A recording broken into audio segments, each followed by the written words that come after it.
he sing nu na hian har sana to ngai lo tu nge om ti suwa ngai lo khopa mi fing tu nge om har san na te mang an na te buaina na men lo te hi khovela kan lo om awangin kan to chha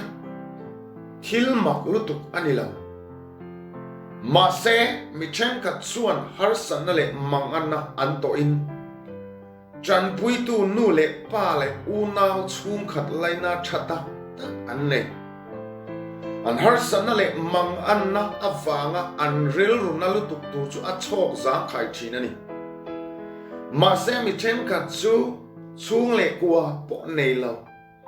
in nga na tu dang reng nei lo chu mi khami chu ti tu nei ve lo ini chuan ka din mun chek tak hi min sia thiam pui ngei ka ring kan din mun chek tak kar atanga ril rudik puthi avhar ngai em ma se be sei tu nei lo ero kan ni lo ania chu tak chu ani shin siat chekadu Isua kan I har sana le mang ana atne na thlen tu chein alo ngak che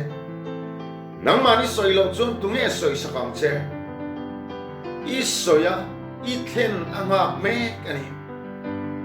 ma se sia tu poi mo chu I rin angai ani mu thai lo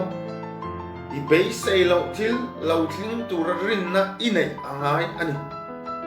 khovel mi te chuan an hu phota an ring chin lali su ring tu te chuan an ring an mu chin ani thumuang ving tu huna hian I suan ne na in man la I du na te chu an ne na thlen thuai ro